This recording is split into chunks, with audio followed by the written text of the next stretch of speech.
Voici une bonne question pour vous. Dieu est-il toujours prêt à accueillir le pécheur repentant? Demeurez à l'écoute.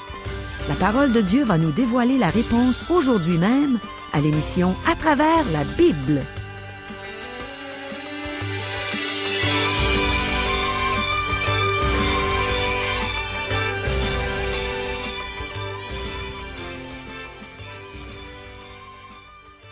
Bonjour, ici Caro. N'est-ce pas merveilleux que jour après jour, on puisse ouvrir la Bible pour trouver des réponses à nos multiples questions? Bien sûr, il faut avoir un cœur sincère. Il faut qu'on veuille réellement savoir ce que Dieu veut nous enseigner. Il faut aussi vouloir obtenir cette information dans le but de glorifier Dieu pendant notre court passage sur la terre. Voici quelques questions qui sont probablement les vôtres. Arrive-t-il parfois que Dieu abandonne les siens? Est-il toujours prêt à accueillir celui qui l'a abandonné et qui revient à lui? Est-il possible de se cacher de Dieu? Est-ce que les conséquences d'un péché peuvent durer longtemps? Le pasteur Régent Joly est fidèle au poste. Il est encore ici, la Bible en main. Il est prêt à nous communiquer ce que la Bible dit en réponse à nos questions. Demandons à Dieu qu'il dispose nos cœurs à comprendre cet enseignement et à le mettre en application dans notre vie. Prions. Oh mon Dieu, oui, on veut comprendre ce que tu veux nous enseigner. On a besoin que tu disposes nos cœurs et que tu nous parles. On t'écoute, Seigneur. Amen. À toi, Régent. Merci, Caro. Aujourd'hui, nous allons entreprendre l'étude du chapitre 31 à partir du verset 7. Dieu a inclus ce chapitre dans la Bible, car il répond à nos besoins. Ici, nous voyons Jacob, un homme pécheur qui a souvent mal agi, mais que Dieu n'abandonne pas.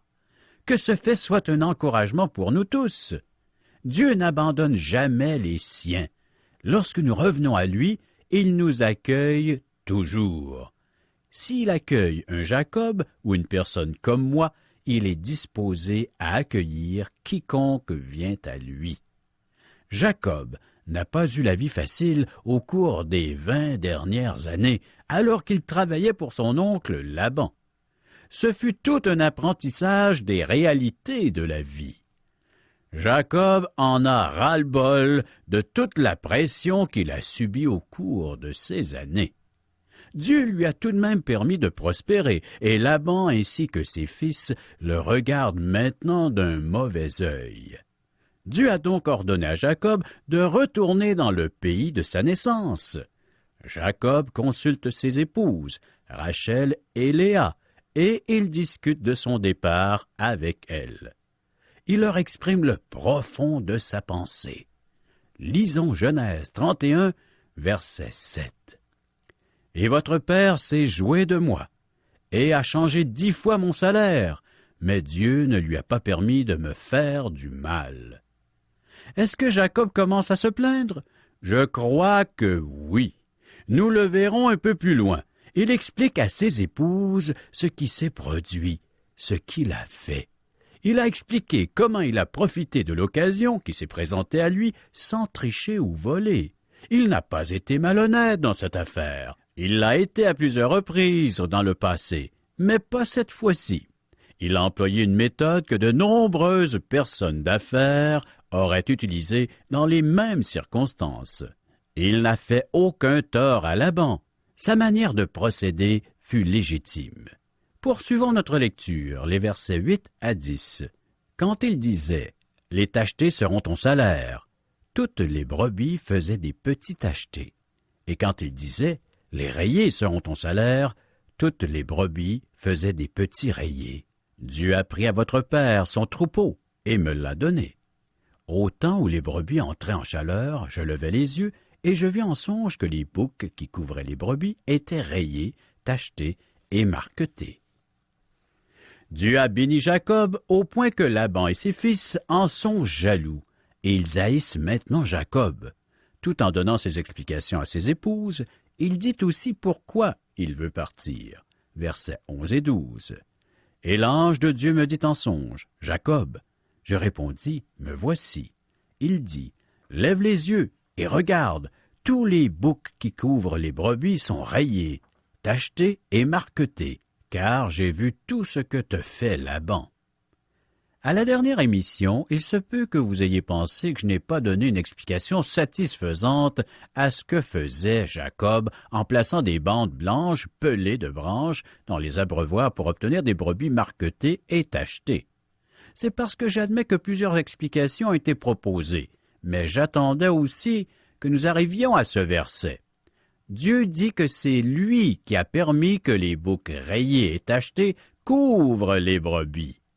Donc, nous n'avons plus besoin de chercher d'explications naturelles ou scientifiques. Cependant, je crois que Dieu a utilisé une de ces lois naturelles, mais je ne peux pas dire laquelle. Je ne peux pas trancher parmi les nombreuses explications proposées.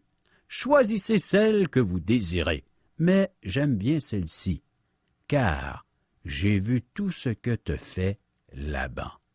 Dieu a béni Jacob. Verset 13. « Je suis le Dieu de Béthel, où tu as oint un monument, où tu m'as fait un vœu. Maintenant, lève-toi, sors de ce pays et retourne au pays de ta naissance. » Dieu rappelle à Jacob leur première rencontre alors qu'il lui est apparu à Béthel, alors qu'il s'enfuyait de chez lui. Dieu veut que Jacob quitte le pays de Charan, car il a 11 garçons qui grandissent et ils apprennent déjà des choses qu'ils ne devraient pas apprendre. Ils sont dans un endroit où l'idolâtrie est pratiquée couramment. Tout comme il a sorti Abraham d'un foyer idolâtre, Dieu veut sortir les fils de Jacob d'un pays idolâtre. Verset 14. Rachel et Léa répondirent et lui dirent: Avons-nous encore une part et un héritage dans la maison de notre père? Ce qu'elles disent, c'est qu'elles devraient recevoir une partie de l'héritage de leur père, sans que celui-ci n'y soit favorable. Verset 15.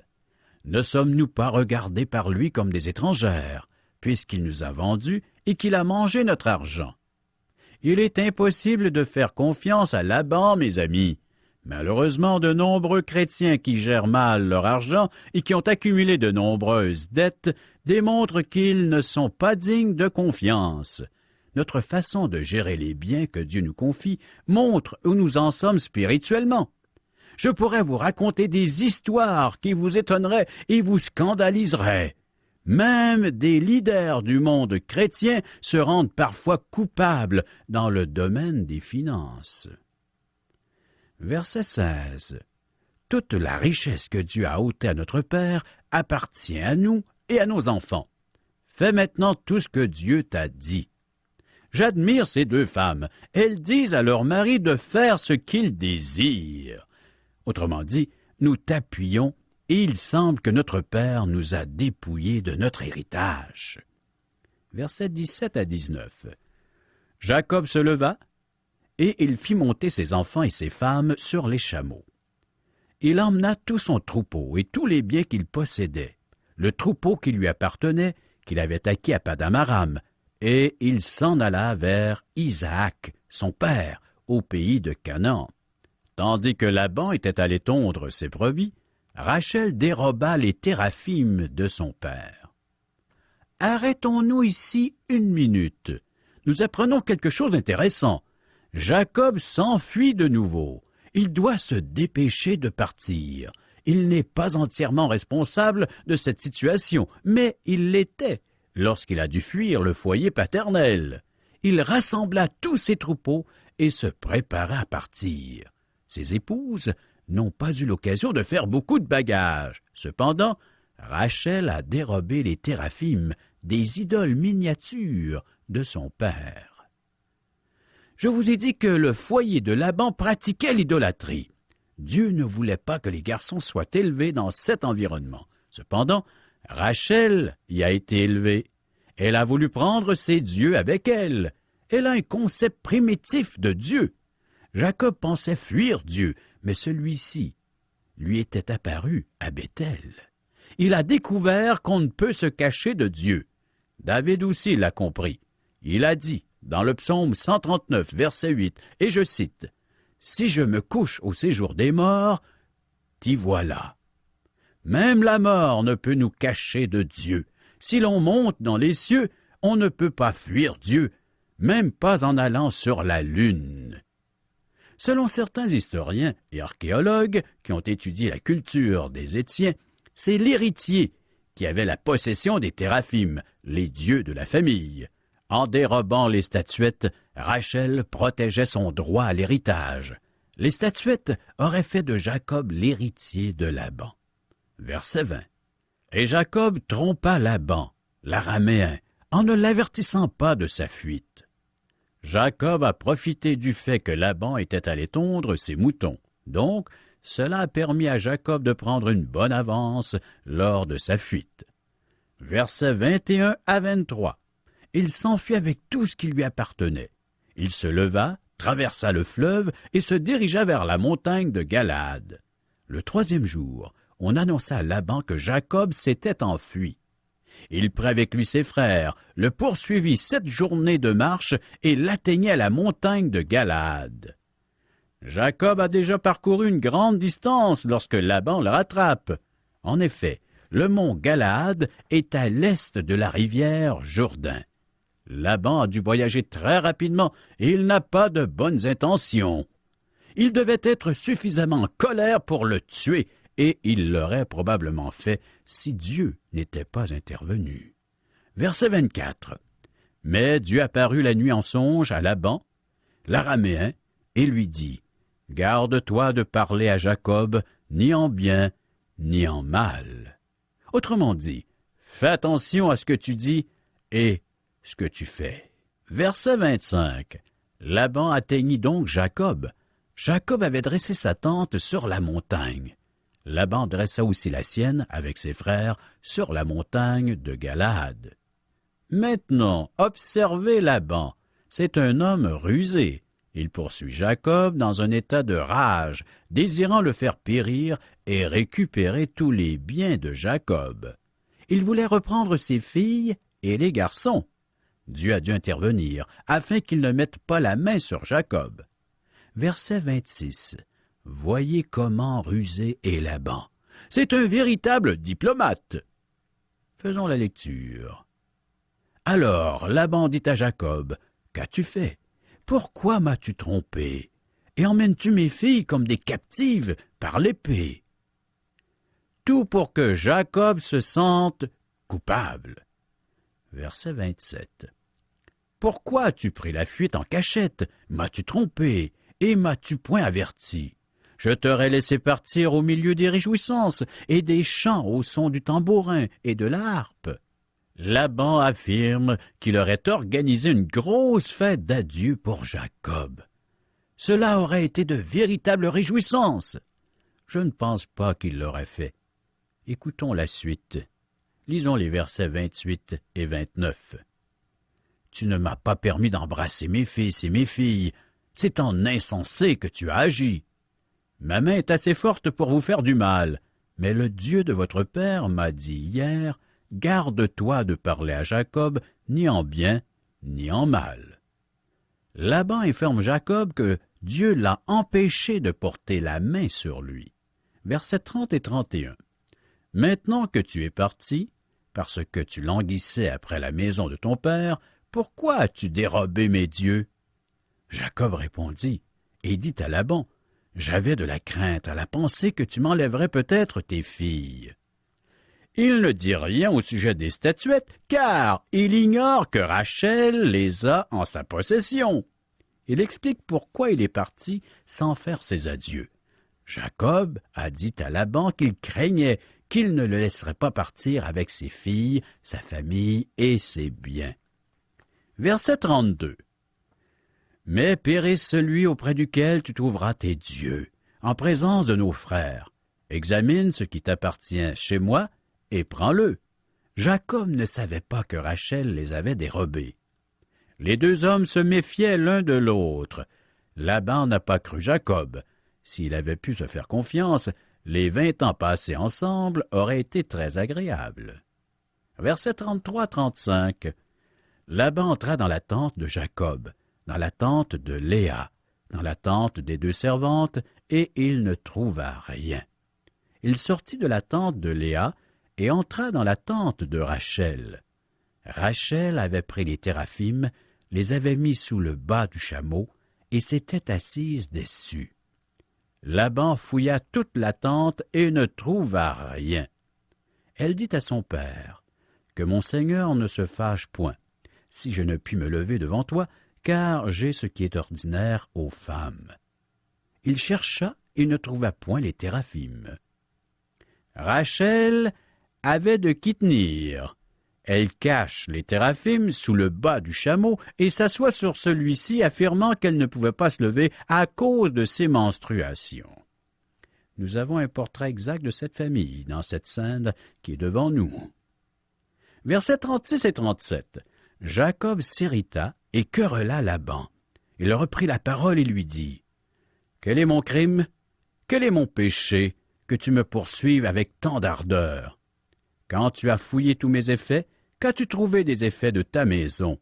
Produis-le ici, devant mes frères et tes frères, et qu'ils prononcent entre nous deux. » Jacob se sent plus assuré maintenant que Laban n'a rien trouvé. Il ne pense pas que qui que ce soit de sa famille les ait en sa possession. Il adresse des reproches à son beau-père, qui l'a poursuivi. Écoutez maintenant ses doléances. Nous voyons que Jacob a pris beaucoup d'expérience chez Laban. Versets 38 à 41. « Voilà 20 ans que j'ai passé chez toi. Tes brebis et tes chèvres n'ont point avorté, et je n'ai point mangé les béliers de ton troupeau. Je ne t'ai point rapporté de bêtes déchirées. J'en ai payé le dommage. Tu me redemandais ce qu'on me volait de jour et ce qu'on me volait de nuit. La chaleur me dévorait pendant le jour et le froid pendant la nuit, et le sommeil fuyait de mes yeux. Voilà 20 ans que j'ai passé dans ta maison. Je t'ai servi 14 ans pour tes 2 filles et 6 ans pour ton troupeau, et tu as changé 10 fois mon salaire. » Les voici ces fameuses doléances. Premièrement, Jacob précise que son salaire ne comprenait pas les repas, que Laban était un patron très exigeant et qu'il a passé de nombreuses nuits à surveiller les troupeaux. Jacob était un jeune homme rusé qui vola le droit d'aînesse et la bénédiction de son frère. Il pensait pouvoir s'en tirer malgré tout, mais cela ne fut pas le cas. Chers amis, ce que nous semons, nous le récoltons. Jacob refusa de se soumettre à Dieu alors qu'il demeurait chez lui, il dut se soumettre à son oncle.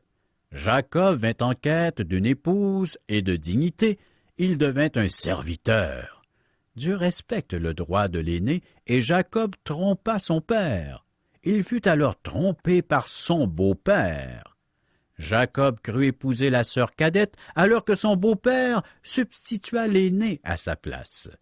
En volant le droit d'aînesse, Jacob démontra qu'il ne pensait qu'à l'argent. Il suivit les mauvais conseils de sa mère. Plus tard, nous verrons que ses propres fils l'ont trompé de la même façon. Ils tuèrent un chevreau, ils trempèrent la tunique de Joseph dans son sang, afin de faire croire au décès de leur frère. Il a trompé son père au sujet d'Ésaü, le fils préféré de Jacob. Jacob fut trompé au sujet du décès de son fils préféré. Ce que nous semons, nous le récoltons. Poursuivons. Maintenant, il quitte Laban. Les 2 hommes se disent adieu en faisant une alliance. La voici. Lisons le texte. Versets 42 à 49. « Si je n'avais pas eu pour moi le Dieu de mon père, le Dieu d'Abraham, celui que craint Isaac, tu m'aurais maintenant renvoyé à vide. Dieu a vu ma souffrance et le travail de mes mains, et hier il a prononcé son jugement. » Laban répondit et dit à Jacob, « Ces filles sont mes filles, ces enfants sont mes enfants, ce troupeau est mon troupeau, et tout ce que tu vois est à moi. Et que puis-je faire aujourd'hui pour mes filles ou pour leurs enfants qu'elles ont mis au monde? Viens, faisons alliance, moi et toi, et que cela serve de témoignage entre moi et toi. » Jacob prit une pierre et il la dressa pour monument. Jacob dit à ses frères, « Ramassez des pierres. » Ils prirent des pierres et firent un monceau, et ils mangèrent là sur le monceau. Laban l'appela Jégar, Saaduta, et Jacob l'appela Galed. Laban dit que ce monceau sert aujourd'hui de témoignage entre moi et toi. C'est pourquoi on lui a donné le nom de Galed. On l'appelle aussi Mitzpah, parce que Laban dit que l'Éternel veille sur toi et sur moi, quand nous serons l'un et l'autre perdus de vue. Certains chrétiens utilisent ce verset comme bénédiction lorsqu'ils se séparent. Cependant, ces paroles ne sont pas des paroles de bénédiction. Elles sont prononcées entre deux voleurs qui ne se font plus confiance. Autrement dit, ils vont cesser de se voler mutuellement, mais rien ne les empêchera de se trouver d'autres victimes. Que l'Éternel veille sur toi et sur moi, car nous serons l'un et l'autre perdus de vue. Ces paroles disent que l'Éternel te surveille pour que tu ne viennes plus me voler. Poursuivons et terminons notre lecture, les versets 50 à 55. Si tu maltraites mes filles, et si tu prends encore d'autres femmes, ce n'est pas un homme qui sera avec nous. Prends-y garde, c'est Dieu qui sera témoin entre moi et toi. Laban dit à Jacob, « Voici ce monceau et voici ce monument que j'ai élevé entre moi et toi. Que ce monceau soit témoin, et que ce monument soit témoin que je n'irai point vers toi au-delà de ce monceau, et que tu ne viendras point vers moi au-delà de ce monceau et de ce monument pour agir méchamment. Que le Dieu d'Abraham et de Nacor, que le Dieu de leur père soit juge entre nous. » Jacob jura par celui que craignait Isaac. Jacob offrit un sacrifice sur la montagne, et il invita ses frères à manger. Ils mangèrent donc et passèrent la nuit sur la montagne. Laban se leva de bon matin, baisa ses fils et ses filles, et les bénit. Ensuite, il partit pour retourner dans sa demeure. Mes chers amis, le Nouveau Testament nous exhorte, nous encourage, nous aussi en tant que croyants, en tant que ceux et celles qui ont placé toute leur confiance dans la personne de Christ, comme leur Sauveur et Seigneur de leur existence, à marcher maintenant d'une manière digne en tant que fils et filles de Dieu. Cette exhortation, nous la lisons dans l'Épître aux Éphésiens, chapitre 4, les versets 25 à 32. C'est pourquoi, renoncez au mensonge et que chacun de vous parle selon la vérité à son prochain, car nous sommes membres les uns des autres. Si vous vous mettez en colère, ne péchez point, que le soleil ne se couche pas sur votre colère et ne donnez pas accès au diable. Que celui qui dérobait ne dérobe plus, mais plutôt qu'il travaille, en faisant de ses mains ce qui est bien, pour avoir de quoi donner à celui qui est dans le besoin. Qu'il ne sorte de votre bouche aucune parole mauvaise, mais s'il y a lieu, quelques bonnes paroles qui servent à l'édification et communiquent une grâce à ceux qui l'entendent. N'attristez pas le Saint-Esprit de Dieu, par lequel vous avez été scellés pour le jour de la rédemption. Que toute amertume, toute animosité, toute colère, toute clameur, toute calomnie et toute espèce de méchanceté disparaissent du milieu de vous. Soyez bons les uns envers les autres, compatissants, vous pardonnant réciproquement comme Dieu vous a pardonné en Christ. Chers amis, préparons-nous à la prochaine émission en lisant Genèse chapitre 32. Merci, Régent. Le Seigneur m'épate par sa miséricorde, par la manière dont il nous pardonne et nous aide à sortir de la misère dans laquelle on se place nous-mêmes. Il a béni Jacob malgré tout le mal qu'il avait fait. Il me bénit, bien que j'aie à me repentir chaque jour. Est-ce qu'il te bénit? Es-tu dans une situation où tu attends la bénédiction de Dieu et qu'elle semble tarder à venir? Perds pas courage. Dieu est peut-être en train de t'enseigner qu'il y a quelque chose dans ta vie qui lui déplaît. Il attend peut-être que tu aies réellement compris que tu as péché dans une affaire quelconque. Et si c'est le cas, dès que tu lui auras avoué ta faute, que tu t'en seras détourné, il va te bénir. Demande-lui de sonder ton cœur. N'aie pas peur. Dieu t'aime, il veut te bénir. Quand on tourne vers lui les regards, on est rayonnant de joie. Il est possible aussi que Dieu te fasse attendre une bénédiction que tu lui demandes, simplement parce que c'est pas encore le bon moment pour te l'accorder. Son temps, c'est le meilleur temps. Ne perds pas courage, mon frère, ma sœur, mon ami. Il y a peut-être de gros nuages dans ta vie présentement. Mais n'oublie pas que le soleil est toujours au même endroit que d'habitude. Il est là. Il ne va pas tarder de paraître. Le gros nuage va bientôt disparaître.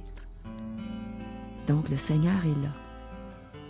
Alors laisse pas ton gros nuage t'empêcher de voir Dieu avec les yeux de ton cœur. Tu sais qu'il est là. Tu sais qu'il ne t'abandonnera pas si tu lui appartiens. Et si tu lui appartiens pas encore, bien, il faut que tu le fasses pendant qu'il est encore temps. Dieu veut que tu lui appartiennes. Il t'aime d'un amour éternel. Tu te sens peut-être trop méchant pour lui appartenir. Il y a des gens qui se sentent comme ça, qui sentent qu'ils en ont trop fait, trop péché. Mais il n'y a pas de péché trop grand que Dieu ne veuille pardonner. Viens à lui avec ton bagage de péché. D'ailleurs, c'est tout ce que tu peux lui offrir, c'est tes péchés. Ta vie, c'est lui qui te l'a donnée. Et si elle n'est pas encore éternelle, Dieu veut te donner une vie éternelle. Alors, viens à lui avec ton bagage et repens-toi. Détourne-toi de tes péchés. Et tu ne peux pas le faire si tu n'as pas la confiance que Jésus a payé ta dette à la croix. Viens à Jésus. Il dit, voici, je me tiens à la porte et je frappe. Si quelqu'un entend ma voix et ouvre la porte, j'entrerai chez lui, je souperai avec lui et lui avec moi. Imagine-toi être avec Jésus, dans une belle intimité. Oh, laisse-toi toucher par son amour. C'est pour toi qu'il a payé cette dette sur la croix. C'est pas les clous qui le retenaient à la croix, les clous dans ses mains, dans ses pieds. C'est son amour pour toi. Laisse-le entrer dans ton cœur. On peut avoir peur des hommes, mais on ne peut pas avoir peur de Dieu. Dieu qui veut nous aimer, qui nous offre son salut, qui veut nous donner ce qu'il y a de meilleur. On pourrait avoir peur de lui si on ne se repentait jamais. Mais tu as le temps là, dans le moment. Mais tu n'as peut-être pas beaucoup de temps. Alors laisse-le toucher ton cœur aujourd'hui. Invite-le à entrer dans ton cœur, à faire sa demeure chez toi. Il veut que tu lui appartiennes dès aujourd'hui et pour l'éternité.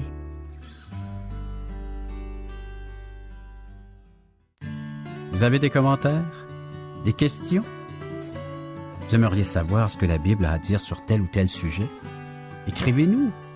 Vous pouvez recevoir par le fait même des cours bibliques que nous offrons tout à fait gratuitement, ainsi que des invitations à assister à l'un de nos merveilleux déjeuners de l'espoir offerts à la grandeur du Québec, où vous pourrez entendre des témoignages de vie transformées par le message de la Bible. Pour en connaître les dates et les endroits où auront lieu ces déjeuners, pour nous rejoindre, un des membres de l'équipe d'Aujourd'hui l'Espoir est disponible à recevoir vos commentaires.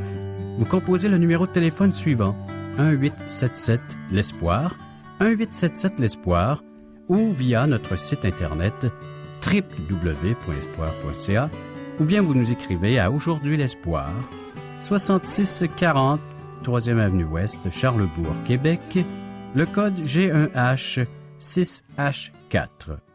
Ici Régent Joly, bonne fin de semaine et à lundi.